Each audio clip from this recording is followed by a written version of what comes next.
day we like the best.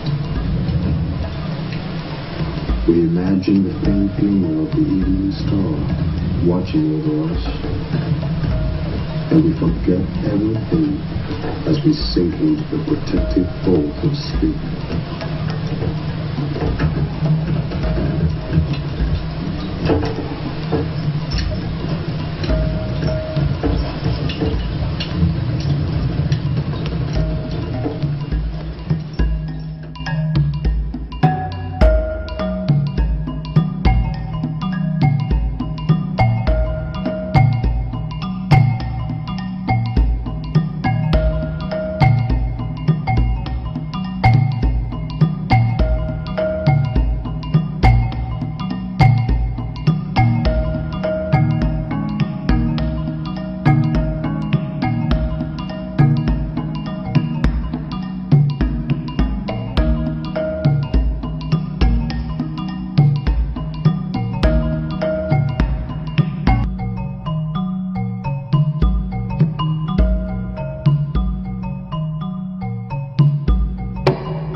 About what you see. Well, I'm bringing my friend to California African American Museum that used to come here a long time ago. Where they traveled? Yes, this is it. Chained. Oh. And look, compact in these little holes. It's a crime. Did any of them have to stand up? Oh, yes. That's what that's about. Some of them, All day, all night. that's the average space. But I'm not even sure they put more than one person in there. They might have had two in it, didn't they?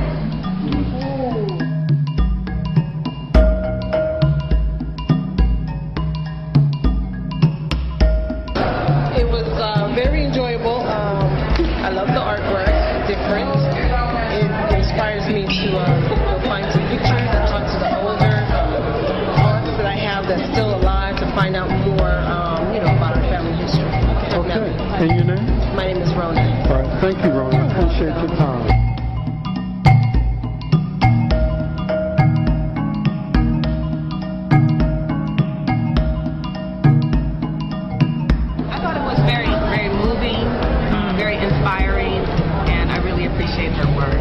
Okay, and your name? Toni.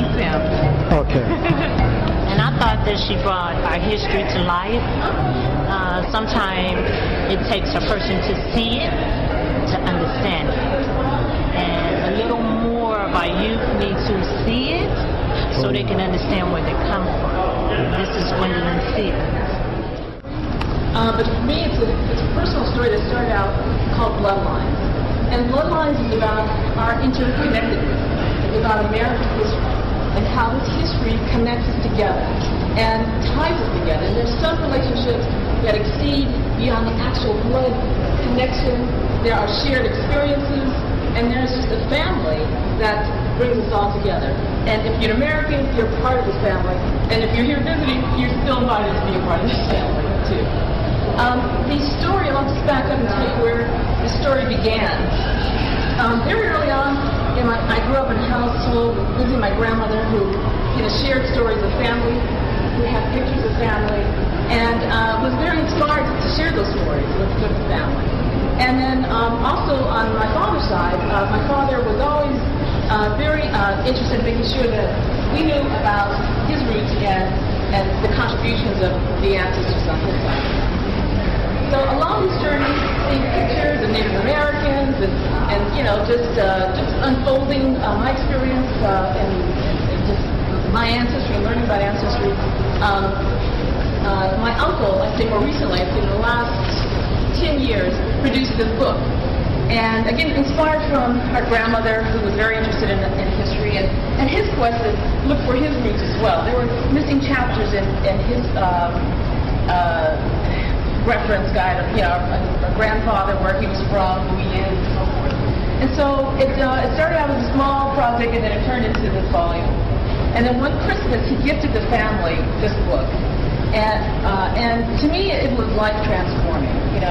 I've always been very patriotic, always been happy to be an American, but now I felt even closer to, American history and to, my own ancestry.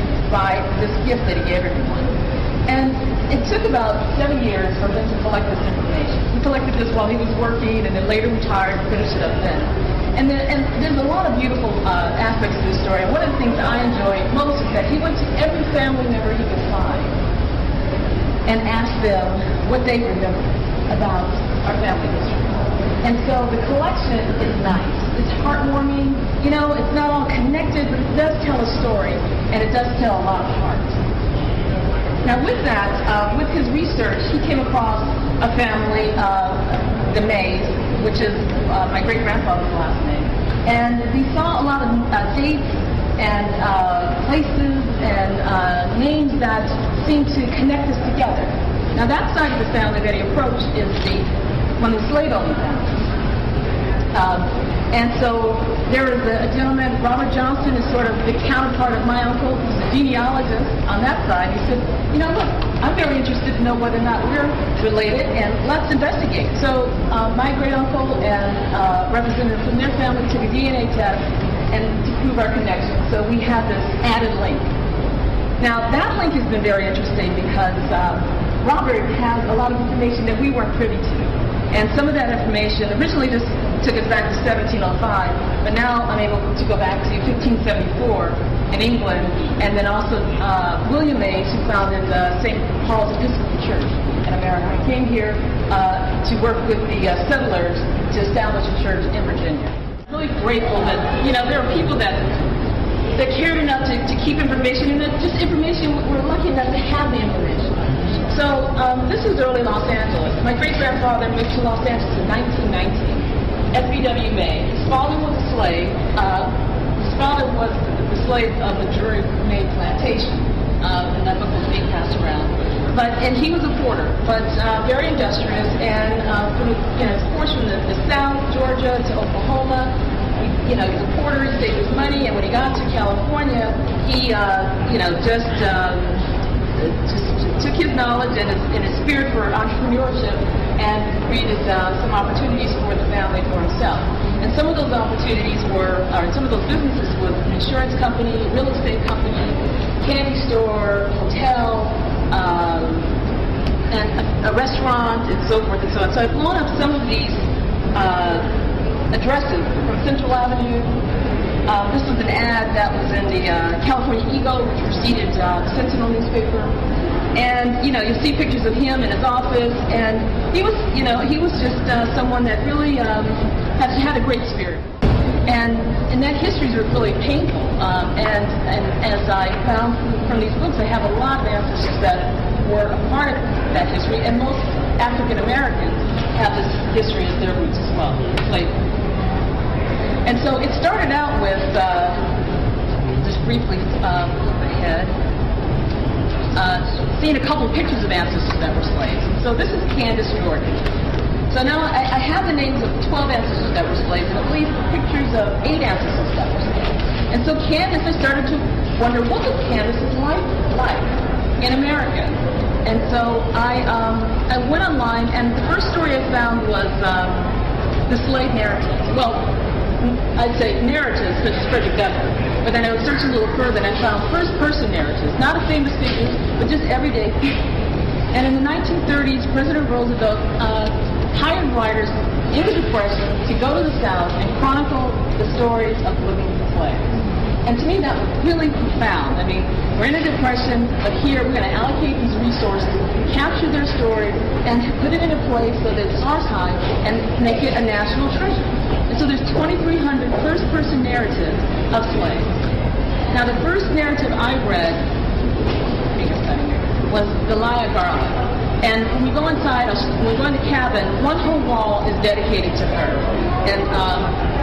And if you allow me just to read a few pages, and this will tell you what started the whole chain of events going with the art installation. It's called Them Days Was Hell. Delia Garlic lives at 43 Stone Street, Montgomery, and insists she is 100 years old. Unlike many of the old Negroes of the South, she has no good words for slavery or the old masters, declaring, "Them days was hell." She sat on her front porch and assailed the taking of young children from mothers and selling them in different parts of the country. I was grown up when the war come, she said, and I was a mother before it closed. Babies were snatched from their mothers' breasts and sold to speculators. Children were snatched from sisters and brothers and never saw each other again. Of course they cry. You think they don't cry when they saw like cats? I could tell you about it all day.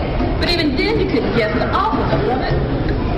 It's bad to belong to folks that own your soul and body, that can tie you up to a tree with your face to the tree and your arms fastened around it.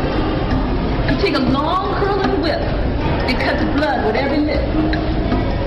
Folks a mile away could hear them awful whipping. This was a terrible part of living. Now, there's 3 more pages of that, but I'm just going to, save us all because we're going to spend time inside. But that story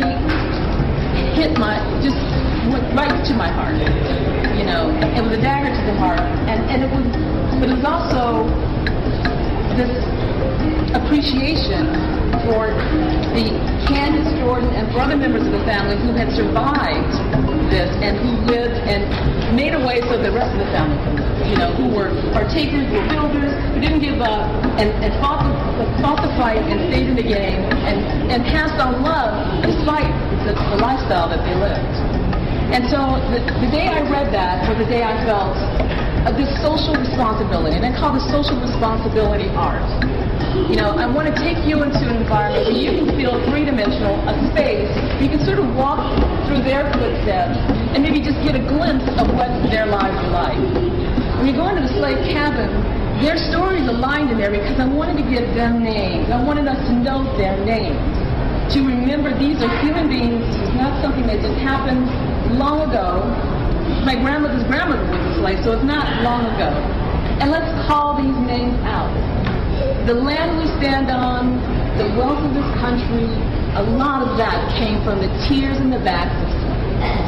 We celebrate, we partake, we're proud of a nation, but we need to also remember these people and remember the struggle that, others went through in order for us to have the benefits of the lifestyle that we have today. So that's how this blossomed.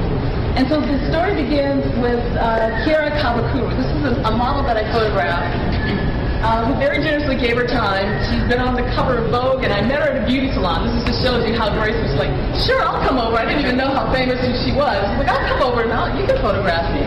She's from Uganda.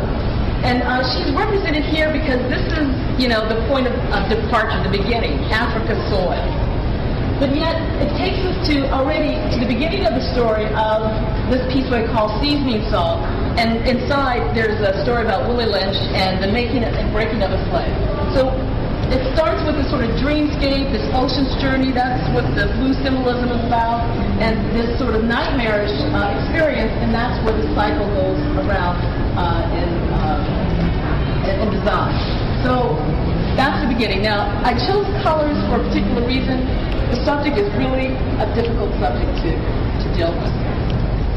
One of the things that I wanted to, balance things out so it can be digestible. It just psychologically, color does impact mood.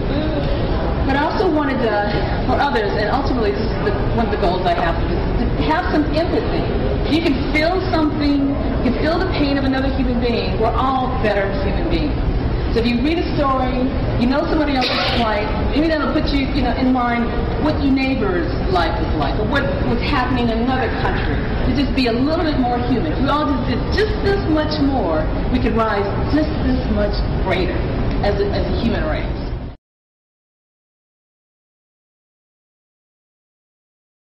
Somewhere, you'll join us up front, and you grow so tall. I'm kind of jumping ahead, but I wanted to bring them up because there were about 10 people that gave their time and their bodies for art. And I had their heads cast for this story right here, and their bodies cast for the slave ship. And it wasn't all that pleasant, was it? Covered in Vaseline, having people poke on you, lay plaster bands. All for the art. All for you. And, I also wanted to bring them up because one of the things that one of the models said to me was how it reminded them of what the slaves might have experienced. I mean, being objectified, having to hold this position.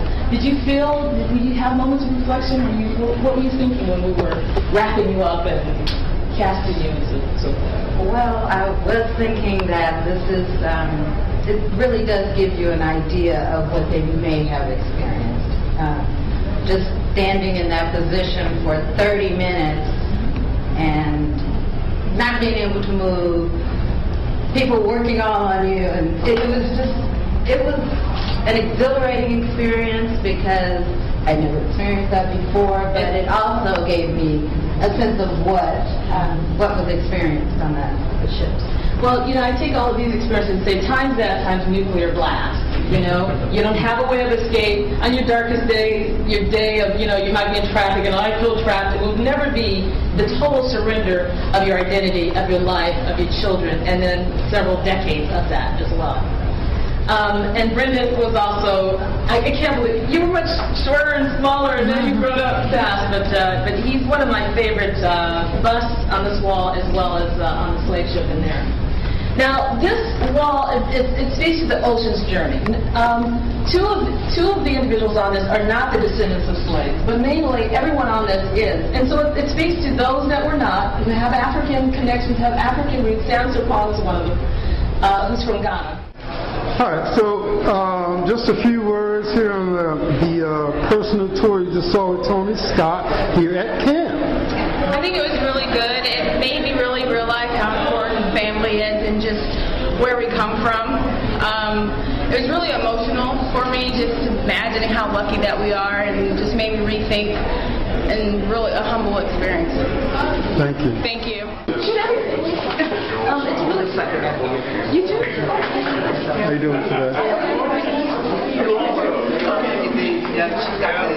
We got to come. Thank you so much. Okay.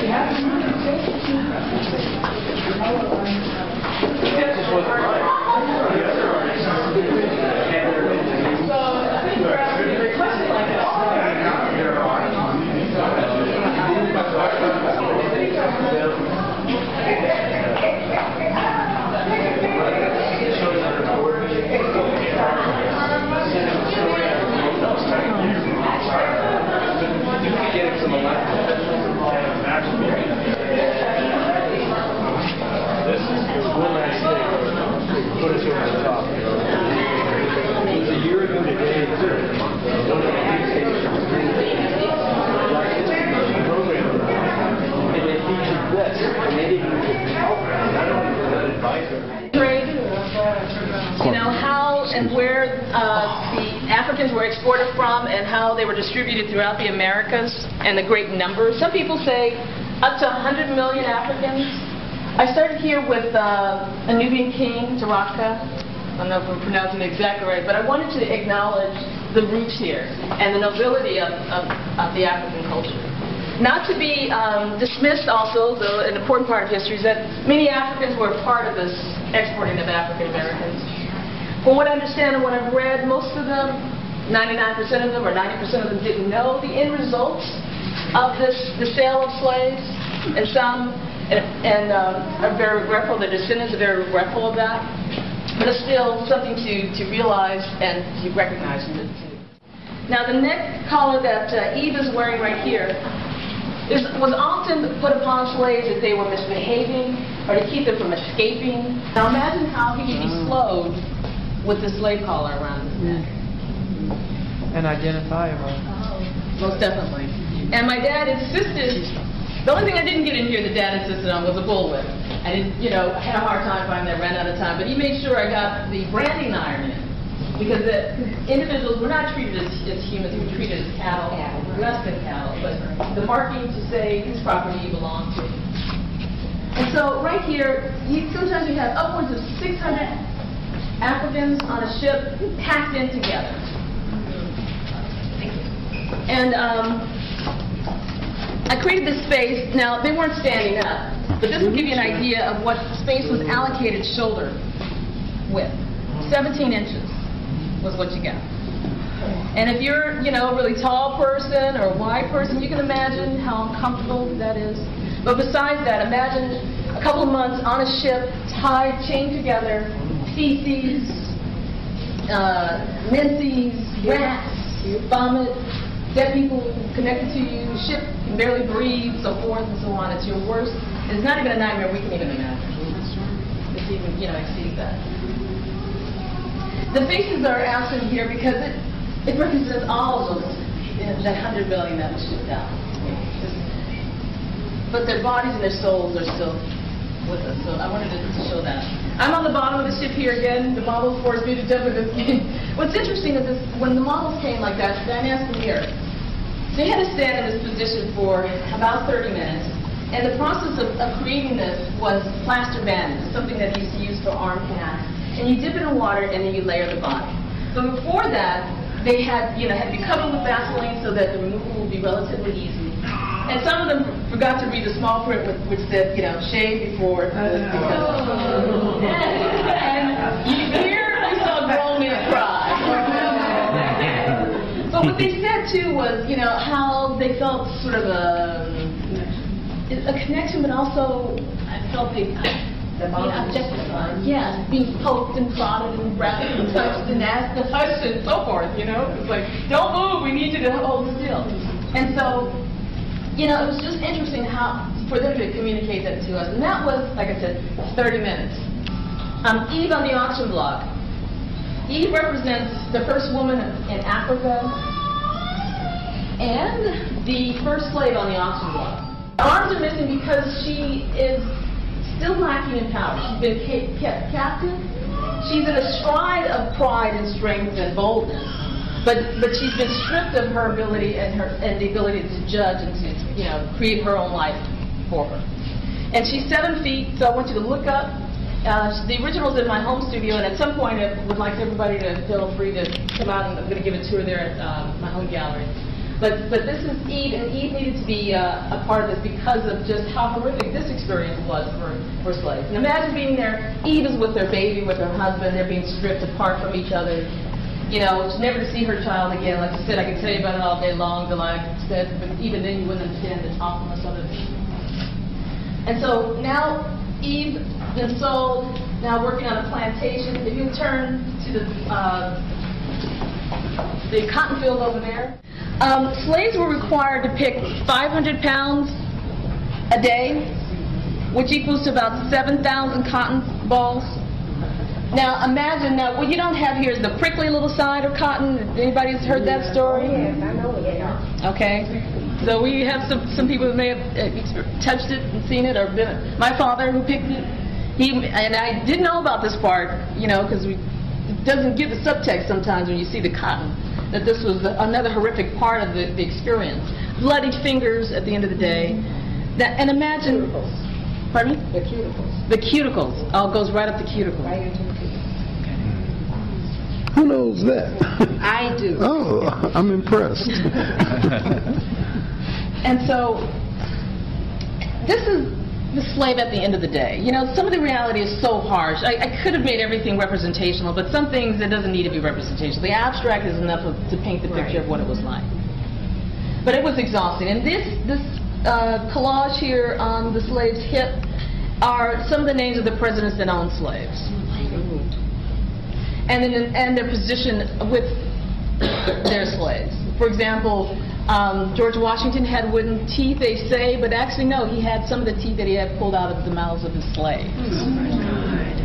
So there's a lot that we're missing. You have to dig a little deeper to get, you know, the full story of it. That's pretty horrific to me.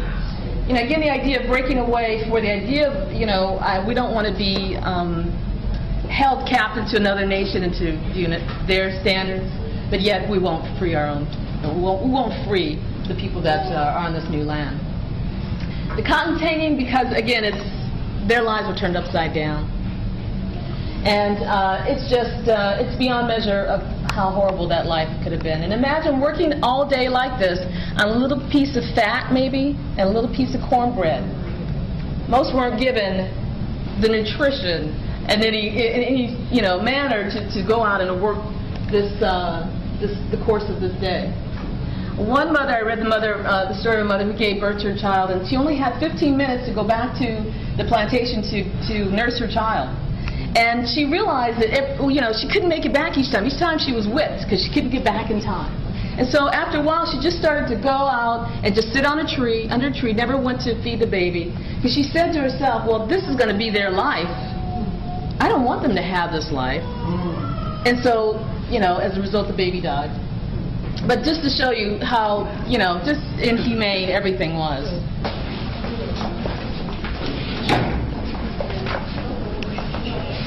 Some of you can come in, you can stay out, whatever you want to do is absolutely fine with me. And the more you're packed in there, the more you get a sense of what it's like for the slaves living in a small cabin. Now this is really a fancy cabin, for slaves. If you look at the pictures, it's not this well built. So these walls are lined with the stories of slaves. This back wall is all Deliah's story. I couldn't get it out of I just couldn't, it just ate me up inside what her life was like, and I just wanted to just tell her story. I joke sometimes, I said, I could fill this whole museum with her narratives, and it's not really a joke. I would have if they'd allowed me to. I would have been pacing probably to this day, because it's just so hard to take into consideration what they lived, what their lives were like. So one of my dreams, and I hope while you're in here, just whisper as you read their names, say it out loud. I just want breath breathed back into their names. I want them to be recognized and not to be forgotten. Again, these are the shoulders we stand on. So you have Peter over here, who's been whipped, probably because he didn't get his 500 pounds of cotton. We have Delilah over here, and we have Jack over here. And then on the ceiling, I have at least 5 or 6 of my relatives that are up here, and then also other slaves are there as well. But I do want to read this story because I like to give acknowledgement to my great-grandmother, Fine. So we're talking about those people whose shoulders we stand on. So my father tells the story of Fine, and he speaks with great heart, with great pain, but also with great tribute and wanting to give honor to her. She kept the family together. My grandmother, when she was sick, couldn't keep, couldn't feed the family, and so she asked great-grandmother to come in, and grandmother was there when another relative said, well, let's just break up the family. It's going to be easier. It'll be less problem for anyone. And they came to the house, and grandma stood on the porch with her broom, and she said, you ain't going to take my children. You ain't going to do it. And my father really, when he tells the story, tears come to my eyes because I could feel the feeling, because grandmother was there, and she was an important figure to him. She gave them love. She held them up. And I think, where do you pull that from when you've been treated so cruelly? Where do you get that love from? Well, it's just something, again, that we should be celebrating. And it's just, for her, I know she was a religious woman who came from God, but, I just want to make sure that she gets her story out as well. So I'm just going to read the one page. It's in my father's words, and it's called The Beginning Was Fine. At least that was the beginning for us. Fine was the name they gave her. Her true name, the Lord only knows. Her father, my great-grandfather, said to have been of Cherokee Indian blood, run off by the law for some misdeed or another, had found his way to Denton, Texas. This left her siblings, no number recorded or known, and her near death. There's no way to find the names of her parents or siblings, as the only one to tell the story was herself. And she, being perhaps 8 or 9 years old at the time, maybe just didn't remember. Her mother passed soon after her father had fled, and that left no one to contest the white people who came in and picked the little ones out like puppies. The family that took her gave her the name Fine, simply because she looked strong and healthy. Fine never mentioned to me having any knowledge or contact with her brothers and sisters from that time forward. To the best of my knowledge, this all took place in Nashville, Tennessee area, the date, I guess, at being around 1870s or 80s, since Grandma never mentioned slavery. She told me many stories about her life with the family that took her. All were much the same. She was treated with just plain cruelty. Her food, scraps from the plates of the family, or whatever wild nuts, fruits, and berries she could find. Her clothes, cast-offs from the family. She found that she could earn a little money by selling the wild blackberries that she picked 5 cents a gallon. This little money Fine would save in hopes of buying a pair of shoes. But in spite of her efforts to find a safe hiding place, the family would find it and take it away. Beatings came at the least little thing from all the members of the family, especially from the old woman who was nearly bald and suffering from mouth cancer. One of the stories I will never forget was when Grandma, or we pronounce it Grandma, and still do, was out picking berries on the side of the road. She'd never gone to school. And she came upon a cartridge, a bullet, lying by the side of the road. Having no knowledge of its proper use, she thought it to be a weapon all by itself. And with great care, she hid it away for just the right moment. And one day, while chopping wood for the family stoves, the old woman came out to watch her. "You better watch out," Grandma said. "These wood chips flying, and you're liable to get hit." The old woman, not about to take orders from a nigger, told her to shut up and get to work.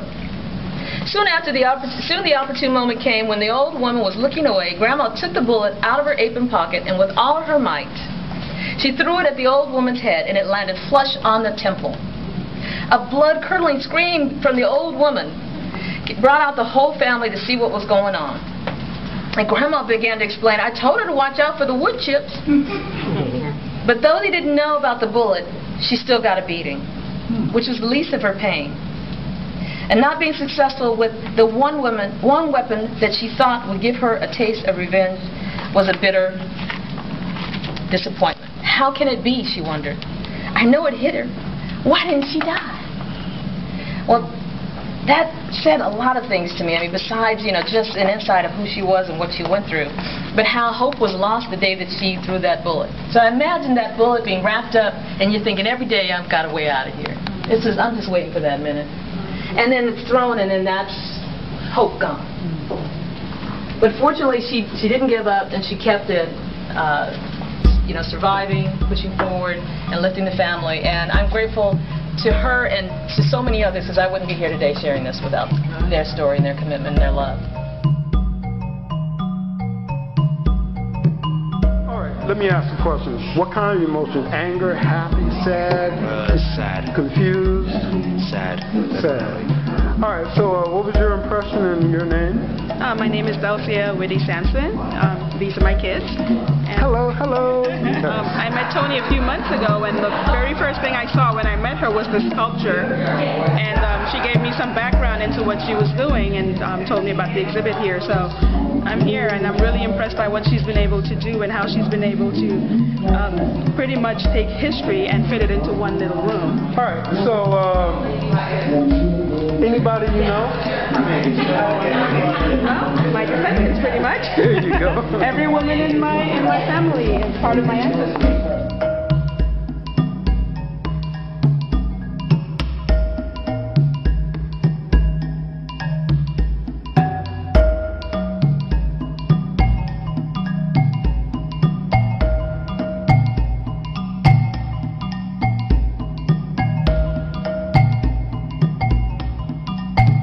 I know that most of the history we don't have the privilege of having the documents to.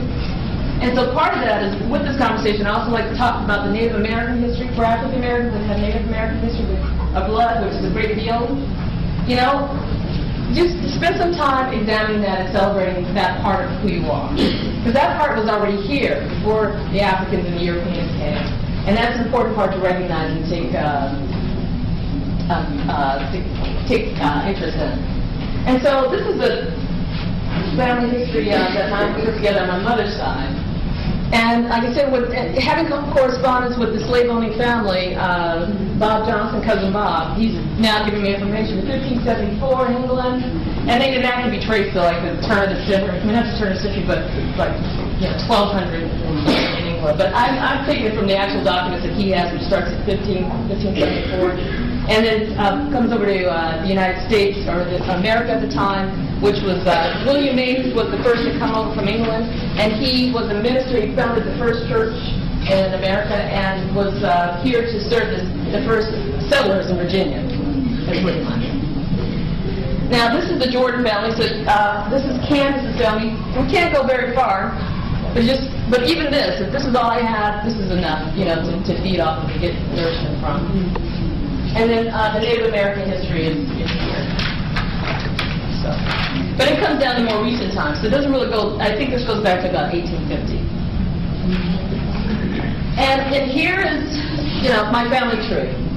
And, I feel exceptionally blessed because we have these documents. But, even if we didn't, if all the pictures, I'd still put them up. If I didn't have that, because these still are important people, even if I don't have the full story behind them.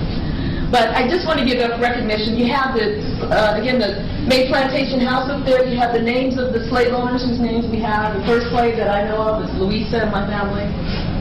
This goes to 3 plantations. So 3 plantations in America, my family has connections to. The Jordan Plantation in Atlanta, Georgia, Colonel Tops Plantation in Grenada, Mississippi, Grenada, Mississippi, on my father's side, and then the May Plantation in Fayetteville, Georgia. And then some of the individuals on my father's side are featured here. Ex-slave Albert Hardiman. I think I have a few here. And I'll pass these around. These are just extras that I had. So here's Candace. Let me start around here.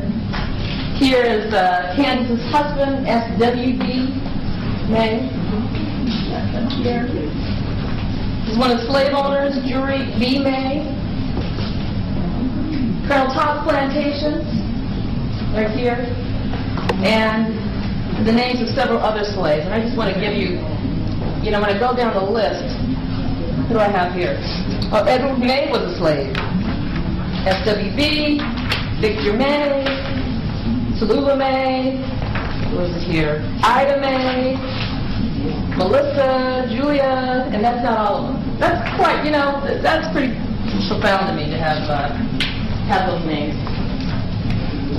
This piece right here is the one I was talking about not that long ago. So my grandmother, thank you.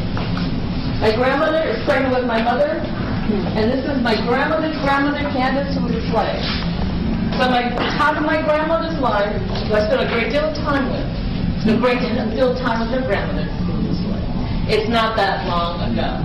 It affects African Americans economically, spiritually, psychologically, and so forth and so on.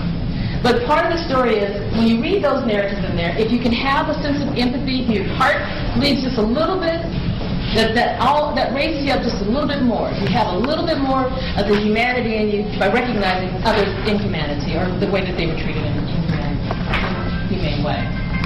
And finally, Frederick Douglass. I think I need to straighten that out a little bit, but I'm not sure. Frederick Douglass is, this law is called resistance law. And it's a conversation about, we didn't go into this willingly, but there are so many great and profound stories that talk about their survival and the rise. Now, I say on your worst day, it'll never be what Frederick Douglass experienced, and you can see how high he rose. Now, he was an exceptionally gifted man. But all those gifts, that survival, that, pulling through all those hundreds of years is in all of the African Americans that are here today. That's a big statement. I believe survival of the fittest, that those genes that push you forward are still inherent in you, and that you can draw on those things to pull yourself up. And again, for young people not knowing how difficult, why they may have some challenges, why their parents were doctors, why they don't have economic benefits, you need to look at this history and know, but also take pride in having survived, but also see some examples. You can do something with your life. Don't take it for granted. It was a year and a half reading everything from capture to death of slavery, and emotionally, it's a harsh reality to take in, and one, big, just every day, just reading this in as a part of this inspiration. This man was, self-made, self-learned, and just someone. If you need it, he lifted, and when you get some enrichment, here's someone's story. Now pass it around. It's very delicate. Here's the full book, Narrative of Life and Slave. There's other stories. There's Gustavo Bassa. There's Harriet Jacobs' instance in the life of a slave girl. And Sojourner Truth, Ain't I a Woman? And if you don't know her poem, you should read that, because it's really, really compelling. Yes? So where are they? If you Google slave narratives, what typically will come up is the Library of Congress, and you go to their website. And what I love about the way the stories are put together is that they kept many of the original, typewritten pages online, so they're scratched out from the writer, and they have the sense of, of being present. And many of them preserve the dialogue the way that the slaves spoke. So I love the fact that they were keeping that, they kept it, and really tried to do their best with it. And then you just Google narratives, slave narratives. It's a part of American literature. It's an important part of American literature. So it's not just a story of survival and story of a people. It's important if you want to know about just American history or the history of just human beings. That's just a story to read. And so I'll pass this around. I never saw him so young. Yes. Oh, let me finish with the Frederick Douglass. One thing everybody asks is, I've never seen Frederick Douglass with his chest out like that. Well, this chest is Jack's chest in the slave cabin. We know that Frederick Douglass spent time in the field. I mean, he ran away, but he labored. And so I just imagine him as being, you can see him as an older man. He's very, strong. And so, but I wanted to remind us where he traveled from. It's called From Slave to Statesman. Because he evolves and moves up to his famous tie here, bow tie, and the youth. And I wanted him in a powerful position, and I wanted him big. Because I wanted kids to look up. I wanted to feel the power of his presence and the bigness of who he was and what he's contributed. Now, he's just one among many. But, there's just not enough time to share all of the great stories, but you can do that on your own. And then I encourage, if your parents, you want to bring your kids out, send me an email. I have some cards out there, sign my guest book, and we'll organize a day where I can come out and I'll speak to your kids. Any questions? I do. Who are these people? Well, let's see. This is my father, John Prexy Sims. This is my great-great-great-father. Now, part of these that I didn't talk about is some of these are immigrants from Europe. So to me, this is, in my own little world, this is a part of American story. So we have the colonialists coming over. We have the Native Americans here. We have the Europeans that came later for a better life during the war. My grandfather on my mother's side is Italian, and then the great-grandfather, he married a Native American. He was German. My Uncle Bobby, my Aunt Minerva, great Albert Hardiman and his brother William. What year is that? The great. How long ago is that? 1847. Wow. To 1927. Albert and William were brothers and first cousins because the overseer had relations with both sisters. Very important. I need to move Callie up because this is my father's mother, my grandmother, and she's just revered by everyone. She really took a lot on her shoulders and really is beloved and put in their hearts the love of God and just was an upstanding citizen. There's just not enough to be said about her love and goodness. This is me, who wanted to put the kids in orphanages, but we still love and celebrate her. My Native American, Jack, and I can't remember now, Cornell. They were Tuskegee Indians. My sister. Now, I could have done cousins and second, but at some point I just certain line would be stopped. My mother, where's my mother? I need to move her up front. She wouldn't like that. Where's Mom? Okay, well, grandmother just jumped in my hands here, so my mother's here somewhere. I'm going to move her up before I leave. My aunts, some of the slave owners. Here's Fine, Fanny, we later called her my great-great-great-grandmother. Over here, Italian grandfather, so forth and so on. So you have to spend the time yourself and exploring it, but everyone is represented, and it's just I'm really grateful to be able to share this with you, and I hope it inspires you to investigate your family history. And again, we all, as Americans, we are a family.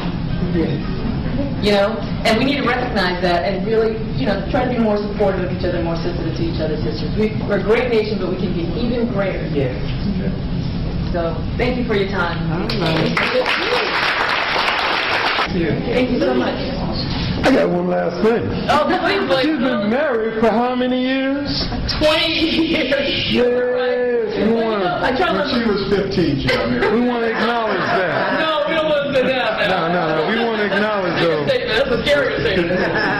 No, but my husband's not here today, Darren Scott, and I say to him, and he's always embarrassed when I say it, but they say it takes a village to raise a child. Well, for me, it took a great husband. He would not be here without his support. I can't tell you what the journey is like, if without family love support. So I do sing him praises for that. I'm really grateful. So thank you, Blake. Did he send you here with them? No. It's all good.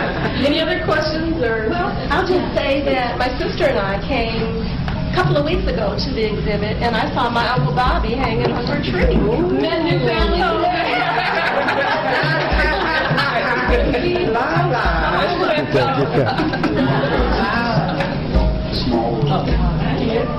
Remember to say, oh yeah, here. We get your ass over here? Yeah. All right.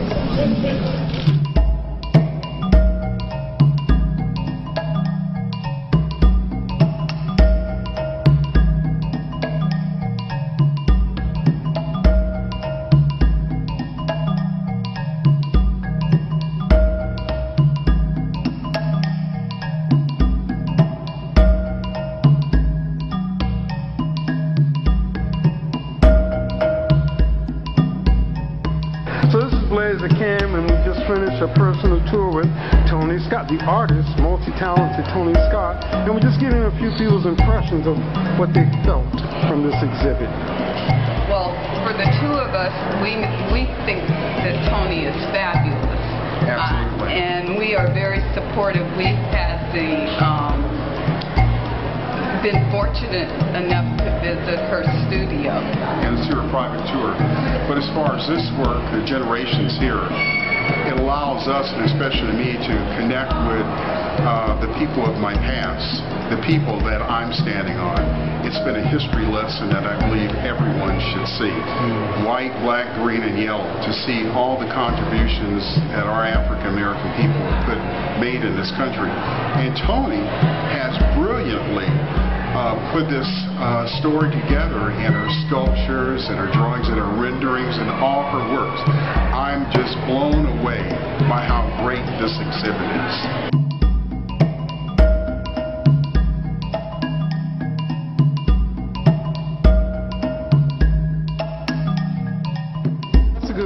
Second time I filmed it, and each time I see how the children grab these books and look like, wow, they're in school and they're not getting this education. Because they don't know anything about it, and we fail to tell the history. If you do not know where you come from, how can you be who you were meant to be without the food?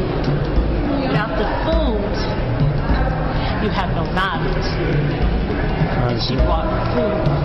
She came to feed us, and we were fed. And your name and place of origin? My name is Gwendolyn Stevens, and I come from Coshado, Louisiana. Coshado, Louisiana, what a beautiful name. You are who? I am a long line of Stevens. So you know your history too? Sort of. The last 3 years, I went home to search out my history, to find out who I am. Discovery at the California African American Museum. So, speaking of the California African American Museum, yes. What good things do you have to say about the California African American Museum, Toni Scott, the artist? Well, the first thing I want to say is that I was a docent here 20 little years ago and gave some tours, and so being here now is extremely important and inspirational because, again, dreaming one day to be here and then now being here is just a day of celebration, and I'm just really grateful to have a place to show this work and have a home and have a community of people that come out and experience it, so it's all wonderful. It's all good. So California African American Museum is a unique place and very special.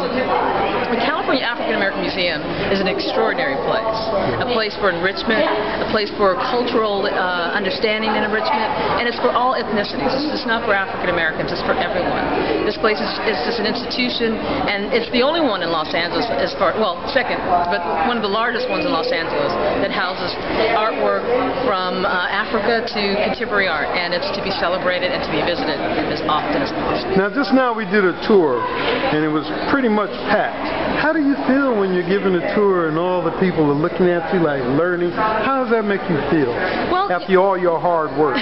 Well, you know, it's very gratifying to have people appreciate it, but it's even more gratifying to see people's enrichment by it, and enriched enough to go home and do something about their family and their stories and recording their lives. So for that purpose alone, it's inspiring. And that is, you know, it's about humanity, it's about love, it's about supporting each other, and about learning as much and growing and moving to higher levels. So it's all wonderful. Now, this is Bloodlines 2. What was Bloodlines 1 like, sort of? I think that was in 2009? 2009, it was at CCH Pounder's Gallery, Pounder Cone. CCH visited my studio and inspired the idea of bringing the show together as an installation to tell a complete story from slavery to the election of Obama. And it was her inspiration that really just, you know, gave me the impetus to push forward and to create something that would, you know, be educational as well. So that was the first part of it. This is the second part at the California African American Museum. And the third part, cross our fingers, hopefully it'll be across the country and around the world. Yeah, so we want to get some promotion for that. But also, I read on your website where it says all your tools. Name your tools that you use in an average day as an artist, like with the brush, chainsaw. Well, yes, I have 3 chainsaws, 1 rotary and 2 full length. I use that to carve 10-foot totem poles. I have diamond blades to carve marble. I have mallet and chisel for wood and for marble. I use the computer for my digital. I use the camera for photography for the photographic work. And then for painting, I use, you know, oil, acrylic, and watercolor, and so forth and so on. And they cross-pollinate. So Blaze and Mark and World, please come to my home studio and check out what's going on there. I'll whip out the chainsaw. And your website?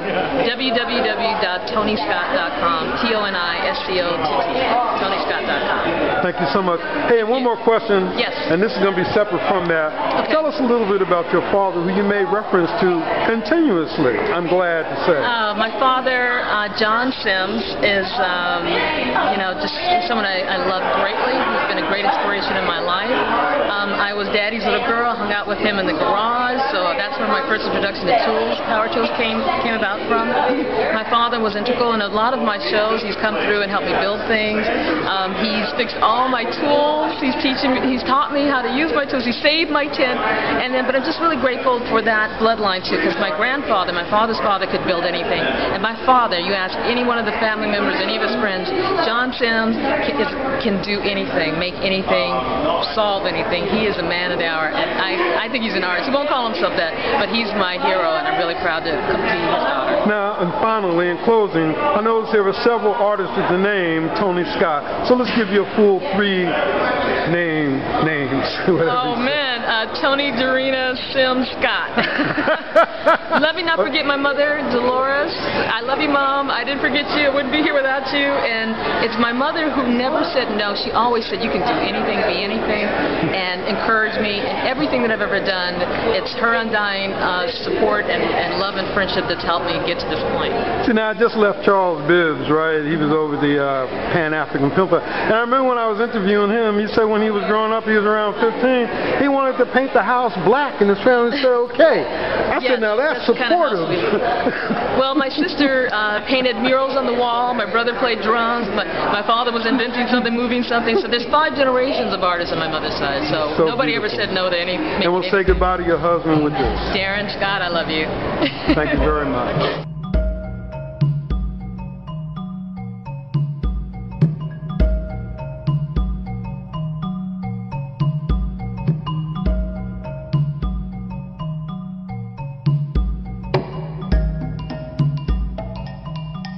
Time I come back, my spirit is different. I feel better. I know about my grandfather who built First AME in 3rd Ward. I know of the history of the Masons. I have some very strong aunties, some very handsome uncles.